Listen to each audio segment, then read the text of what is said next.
Welcome back to another episode of With Love Mama, the podcast. I'm Tanika, but before we dive into today's episode, I just want to say a huge thank you for being here. This podcast was created to feel like a safe space where women can exhale, feel seen, feel informed, and feel a little less alone in whatever season they're moving through. So if the conversations that we've had have supported you in any way, one of the most beautiful ways that you can support the show is by subscribing, leaving a rating, or sharing an episode with another woman who needs to hear it too. It genuinely helps our podcast to grow and reach more women navigating preconception, pregnancy, birth, postpartum, and beyond. So let's get into today's episode. Welcome to another episode of With Love Mama, and today we're going to be talking about why I'm choosing home birth for the second time, because there's so much stigma around home birth, as we know, and I feel like I touch on this. I've actually just started posting on YouTube vlogs and just little things over there, so definitely check that out. But just Tanika Lace, just my name. But also I wanted to bring it to the podcast because I'm just this is such a great conversation where I feel like there's so much stigma around home birth, and people get confused between home birth and free birth and think it's a super dangerous decision and the mum is putting her baby at risk and blah blah blah blah blah. And honestly, if you don't understand the risk and benefit of home birthing, I would really recommend going and listening to The Great Birth Rebellion. It's a podcast on wherever you get your podcasts. She's great. She's been a home birth midwife for I think 17 years or something, and she always speaks to evidence-based, the risk and benefit of just everything. But she always raves on about how great home birth is because it keeps the mum in your zone, and it's just a lot of women should be home. I don't know, go listen to her podcast if you need more actual education on the topic. But I'm here to share why I personally am having another home birth, because I think this is a cool thing. I'm going back for more, So for me, I view birth as a very beautiful natural event where a woman's body completely opens and welcomes a whole new body and soul into the world. I don't view it as a medical emergency. I don't view it as anything to be feared. It's just like our monthly menstrual cycle, where we don't ask our body to bleed. We don't ask our body to be fertile, but it just simply happens. And of course, each woman can have their own iteration of problems with their menstrual cycle, but that doesn't make you any less of a woman or anything. It's just can be either a physical, emotional, spiritual imbalance where your body is just asking for you to pay some closer attention to the symptoms and the things that are happening, and that can be a long process for some. But anyway, that's not what we're here to speak about. I don't fear birth in the sense of something's going to go wrong. I don't view birth of it's a trauma. I don't view it as birth is going to be, for example, yes, it's going to be something that we can't predict. We don't know what direction it's going to take.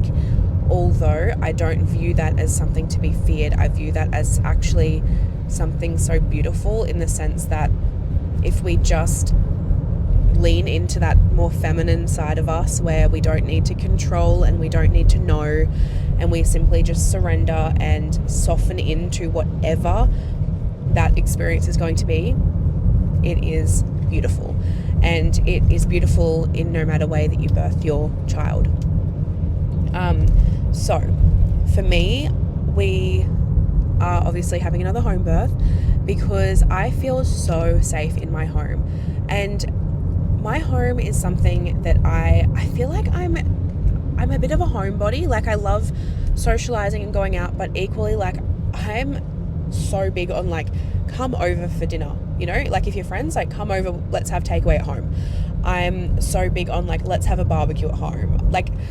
Love going out, love doing all the things, but I just love my home. I feel so safe there. I love that I get to nurture my home and care for my home in the way that feels good for me. I know my home's non-toxic, I don't use any toxic chemicals. I know the ins and outs of my home, and I don't need to keep rambling on about this, but that makes me feel really safe because there's that level of certainty for me of I know this environment so well. I've lived here for years and years, and it just has a place in my heart. Like, you know, like I feel like if we ever moved from this home, oh my gosh, it would be a grieving process for real, because I just love it so much. We like live on the same property as my parents-in-law, and I honestly love that. Like, it's been so nice, especially since having like our son, because they're just up the paddock and they get to spend so much time with him, and watching them be grandparents is just the most beautiful thing in the world. But we're also not here to talk about that. But that is a main reason why I chose to home birth, is because of the safety in my environment. Another reason is, how can you literally, like, how can you explain the feeling that you get when you give birth to your little baby in your dining room, and then you get to go and take a poo on your own toilet, sit on your own couch while you breastfeed for the first time, and then have a shower in your own bathroom with your own products, all in the same day. You know what I mean? Like, how can you even put that into words? Like, the way that just feels so clean. Like, it feels so good to just be like, wow, no transportation, still in that cave, still in that energy of like, sorry if that was loud, still in that energy of just like, wow, like, I'm in my home, my baby's here, don't need to do the first car trip yet, don't need to be having strangers coming up to you in those first hours of leaving the hospital and being like, oh, look, a baby. Like, nothing is disrupted. And I think that's the biggest thing, is like, the disruption doesn't exist. You simply are in your own home and you just feel so good. And then you just like welcome your child straight into their family home. And then it's this beautiful, beautiful experience. I can't, how do you even put that into words? I feel like I'm trying my best here, but that's another reason why I'm choosing home birth, because I quite literally can't, like, I can't comprehend, like, and I'm not judging women who birth in hospitals or anywhere else. It's just, I can't comprehend not being in my own home, because all I've experienced is being in my own home with birth, remember? So now that I've experienced it, it's almost like, oh, I cannot wait to experience that again, that I can just, you know, choose what food I have, and then that can get made for me in those early hours postpartum, and just all of the things, like my cats are with me, my dog's with me, like, you know what I mean? Like, it's like, oh, we're just home, like we just had a baby. And that in itself is just, it's just amazing. Another reason why I'm choosing home birth for the second, I nearly just said third time. Oh my gosh, no, I would really love to just settle with 2 kids. So let's hope I'm not going to record another one of these. I mean, I say that, and like Jai wants 4 kids, so we'll see. I would love more kids, but I also just think 2 is a great number. Anyway, that's not what we're here to speak about. Another reason I absolutely love home birthing is because it's, again, the environment thing. Like, I feel like I'm someone who, I knew when I was going to plan my actual like birth plan, like, you know, get my little map together the first time, I knew that like being in like a clinical environment just didn't feel good for me. I'm just someone who just doesn't love that, you know, like I'm just not a hospital or like doctor's girly. I don't know how to even explain it. Like, I just, even with like pap smears and like things like that, I'm always like, oh my gosh, like ick, I actually hate that. Which I'm sure no one loves it, but I don't know. I just feel like it gives me like a bit of anxiety even. I'm not sure.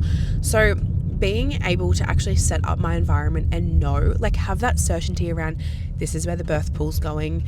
I've got my peanut ball. I've got my speaker set up. I've got my Labourland room set up. I've got red lights. I've got this. I've got that. Like, nothing can kind of, like, it's almost like, I guess, in a way, more control on this, in the sense of there's so much less that can go off track environmentally. Like, when you're in a hospital, you don't know who might come into the room. You potentially don't know like the midwives, or you don't know if the room's going to have a pregnancy ball or not, or if they're going to have a room for you with a birthing pool, like all of that stuff. Like, that's all minimized and like taken away when you can like birth in your own home, because you like can take control of like certain things like that. Another thing for me is I was someone who, we kept our placenta. I believe the placenta is a very sacred organ that has nourished your baby for 10 months within the womb. And we grounded our placenta for Kodak. We buried it with a beautiful plant so that he can then have that when he's older. And I find that is a very beautiful, sacred way to honor something that nourished my child for so long. In the hospital, yes, you can still keep it, of course, but do you know how much easier it was to just birth it into a container and then freeze the container? I know that might sound a little bit wild to some, but it's just like, it was actually just that simple. No transportation of the placenta, just quite literally born here, buried on this land. Like, it's just, to me, that just feels so sacred, and I love that so deeply. Anyway, I feel like I've kind of touched on every reason why I love home birth and why I'm choosing it again. If you are someone who is preparing for even a home birth, your first home birth, second home birth, maybe you've birthed before but you haven't actually home birthed, please message me. I would love to hear from you on Instagram. I link everything below. I'd love to hear if there's anything you want me to touch on, because I feel like I'm quite seasoned in the sense of home birthing, and I understand it, and I know everything that I need to have, and I don't know, I'm feeling like if you have any questions or there's anything there, definitely reach out to me, because I can definitely do some more answer some more questions around home birthing. Like I said, I have actually just started doing a little bit of YouTube, and I'm sort of touching on things like this, so definitely go check that out as well. And don't forget, if you haven't left a rating for the podcast, could you please do so, because it supports the show to grow. So either on Spotify, Apple Podcasts, just leave your star review. Don't forget to follow the show. That really helps us to grow, and even potentially sharing this episode probably could even be great to share with someone who is against your idea of a home birth and they just want a little bit more of an idea, or just anyone really that's pregnant. I will be back in your ears again soon with a birth story on Friday, and yeah, I look forward to that.